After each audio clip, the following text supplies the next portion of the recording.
All right, we've all felt how cold it is now getting at night, which is why it is so important to remember that thousands of people across our area are sleeping outside in that weather, and some of them are children. Our 10 Words team has been going into the community asking you to tell us what is most concerning to you. Homelessness and affordable housing are the two issues that topped that list. And as we dug into it, we learned a staggering statistic about homeless kids. ABC 10's Becca Habiger shows us the scope of the problem. Mathasia Taylor and her little brother Madzea Taylor are a lot like kids you might know. We watch Paw Patrol together. Oh, is he getting shy now? But at the time of this interview, these two were living with their mom and dad plus 5 other siblings in a single motel room. 9 people, 2 beds, 1 bathroom. How does it feel in the motel room? Very crowded, sometimes loud, but sometimes quiet.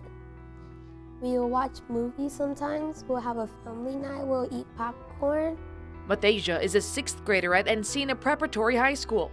That's part of the San Juan Unified School District, which covers most communities in northeast Sacramento County. It's the state's 11th largest public school district by enrollment, more than 49,000 students, some 3,400 of which last year were experiencing homelessness. That's 7% of the entire student body without a permanent place to live. It's not about blaming, it's about finding solutions in our society to help people find housing. Melanie Barbeau is a school community worker at Encina Prep. She's also one of the district's 3 McKinney-Vento liaisons. That's part of a federal program that, in part, helps kids experiencing homelessness get to school. It's our job to make sure that those rights don't get violated and that, the families and students we have get their equitable access to education. Homelessness is defined more broadly in school districts than just living outside or in a shelter. Kids can be living with friends, couch surfing, or, in the case of Mathasia and her family, in a motel room. It's like $13.50 a month. Their mom, Shaquita Sibley, says she and her husband decided to share their family's story in hopes someone may see this and have a house they can rent. I have 7 kids and I have a baby on the way, so I'm like, whoever wants to help us, let us move in their place. I'm willing to move whatever. You may find yourself jumping to conclusions, but Barbeau says don't.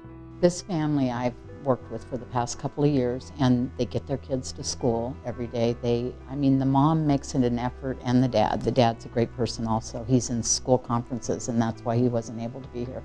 But they care about their kids. They do everything to provide the very best they can. It all stems back to a severe shortage of affordable housing. Can we conclusively say that rising rents is leading to increased numbers of people experiencing homelessness? Absolutely. Veronica Beatty, policy director with the Sacramento Housing Alliance, points to an often cited statistic from this study in the December 2012 Journal of Urban Affairs. A study of homeless populations in hundreds of cities across the country showed for every $100 average rent goes up in metropolitan areas, there's a 15% increase in homelessness. And we're seeing that here. And we're seeing that here, absolutely. She says rents have increased on average 18% in the last decade in Sacramento. Sibley and her family did have an apartment last year paying $875 per month, but when a family with a more secure source of monthly rent came along, the landlord gave her family 60 days to move out. You gotta give up your apartment or get an eviction. This is what so many families with low income face. Life on the verge of living on the streets. Every time I ask people to rent to me, they'll tell me, oh, your family too big. I can't afford a 4-bedroom because my income will make probably enough for a 2-bedroom.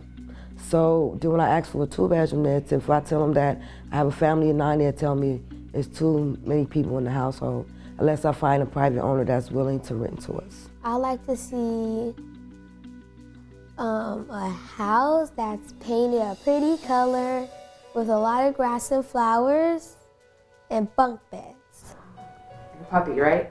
Yeah, and my puppy. Kids are kids wherever they may live, but ones experiencing homelessness have added challenges. It's especially heartbreaking when it comes to K-12 students, right? Because your housing instability is really affecting your whole future at that point. A future and a present that, as kids, they have little power to control. Becca Habiger, ABC 10 News. And San Juan Unified School District says it is still looking for people to adopt a family in need for the holidays. That includes donating gifts and necessities for the kids. And we want to hear from you. Go to abc10.com/10words to tell us what issues are affecting your family.